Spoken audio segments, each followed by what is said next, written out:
Assalamualaikum warahmatullahi wabarakatuh. Alhamdulillah. Alhamdulillahilladzi lihana wa linahtadiya laula an hadanallah. Asyhadu an la ilaha illallah wa asyhadu anna Muhammadan abduhu wa rasuluh. Allahumma shalli ala Muhammad wa ala ali Muhammad. Yang saya hormati Bapak dosen Muhammad Rifai SPD M.Hum.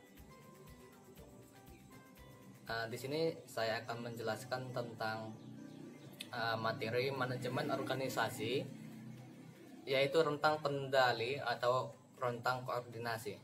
Sebagaimana kita ketahui bersama bahwa rentang kendali adalah proses pengintegrasian tujuan-tujuan dan kegiatan-kegiatan pada satuan-satuan yang terpisah, baik itu departemen ataupun bidang-bidang fungsional.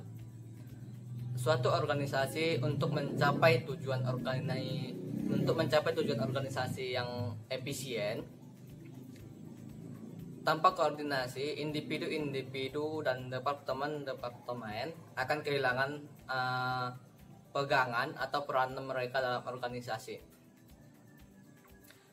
Ada beberapa pendapat para ahli tentang rentang koordinasi, yaitu menurut Davis, ia mendefinisikan koordinasi ialah sebagai suatu fase yang kritis dari pengendalian.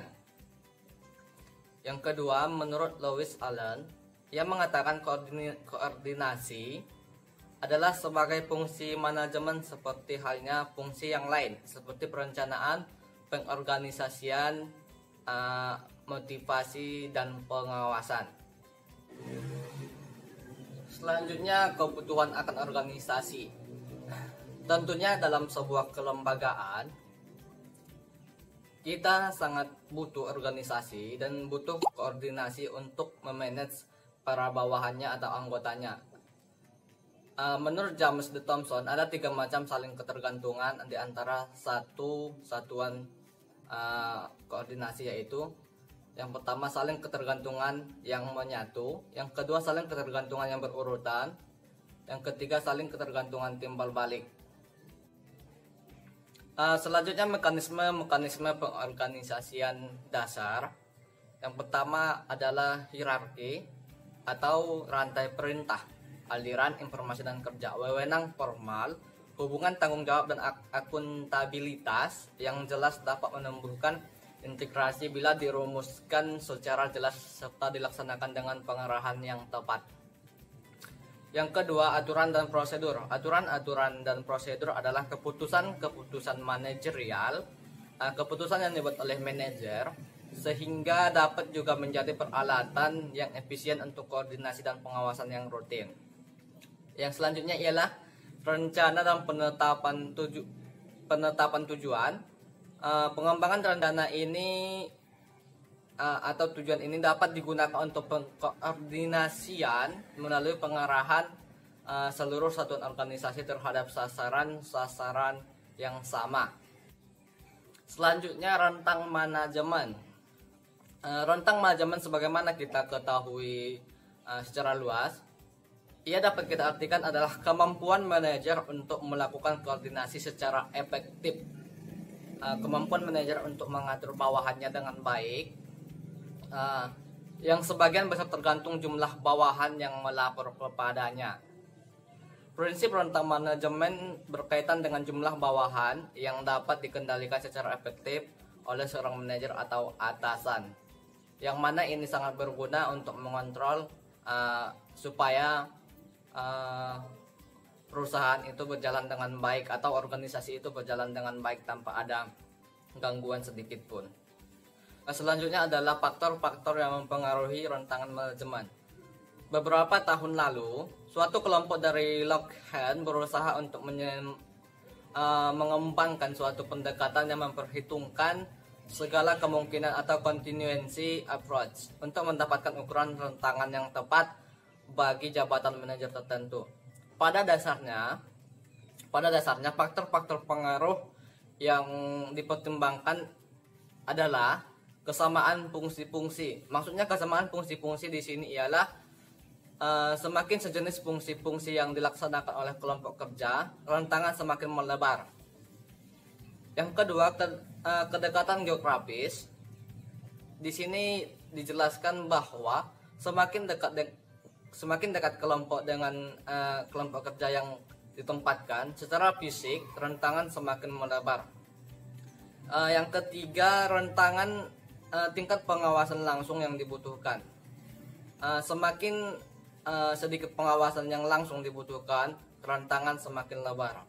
Pedoman lainnya yang dapat kita gunakan untuk menentukan rentang manajemen mencakup beberapa faktor yang berhubungan dengan situasi, bawahan, dan atasan yang secara ringkas dapat ditunjukkan melalui faktor-faktor yang berhubungan dengan situasi. Faktor-faktor yang berhubungan dengan situasi atau rentang manajemen dapat relatif melebar bila pekerjaan bersifat rutin atau berulang-ulang, operasi-operasi stabil, pekerjaan bawahan sejenis. Bawahan dapat bekerja tidak tergantung satu dengan yang lain. Prosedur-prosedur dan metode-metode dibuat secara baik dan telah diformalisasi. Selanjutnya, faktor-faktor yang berhubungan dengan bawahan.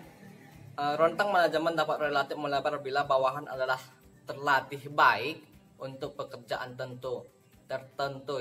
Maksudnya bisa dibilang profesional human.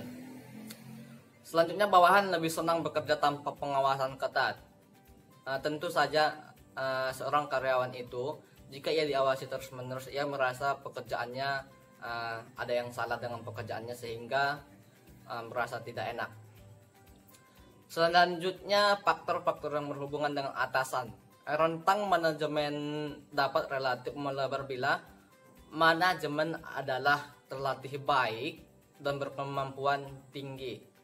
Bisa dibilang juga adalah atasan yang smart. Selanjutnya, manajer menerima bantuan dalam pelaksanaan kegiatan-kegiatan pengawasannya. Manajer bisa dibantu oleh bawahan-bawahannya seperti orang-orang yang berada di kantornya seperti sekretaris atau lainnya. Selanjutnya ialah faktor-faktor yang berhubungan dengan atasan. Rentangan manajemen dapat relatif melebar bila manajemen adalah terlatih baik dan berkemampuan tinggi. Manajer menerima bantuan dalam pelaksanaan kegiatan-kegiatan pengawasannya. Manajer tidak mempunyai kegiatan-kegiatan tambahan selama pengawasan dilaksanakan. Dan selanjutnya, manajer lebih menyukai gaya pengawasan yang lepas daripada kata ketat. Melalui pengenalan ini dan pemahaman hubungan di antara variabel-variabel di atas, dapat diidentifikasikan bahwa faktor-faktor yang paling menentukan rentang manajemen adalah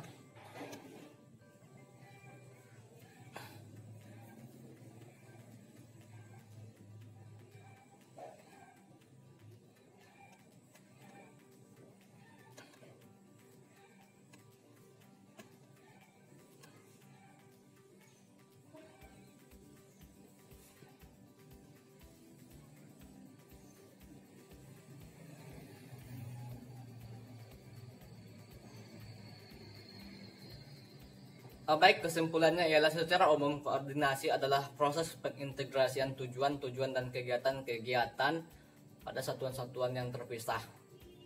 Sedangkan rentang manajemen atau rentang kendali adalah kemampuan manajer untuk melakukan koordinasi secara efektif yang sebagian besar tergantung jumlah bawahan yang melapor kepadanya. Prinsip rentang manajemen berkaitan dengan jumlah bawahan yang dapat dikendalikan secara efektif oleh seorang manajer. Bawahan yang terlalu banyak kurang baik, demikian pula jumlah bawahan yang terlalu sedikit juga kurang baik. Jadi intinya harus seimbang atau balance dengan pekerja yang dibutuhkan sehingganya menghasilkan nilai yang bagus. Baik, sekian pembahasan saya pada video ini. Untuk video selanjutnya silahkan ditunggu. Jangan lupa komen, like, dan subscribe, share juga biar sama-sama kita membangun channel ini dan memberikan pengetahuan kepada banyak orang. Terima kasih. Assalamualaikum warahmatullahi wabarakatuh.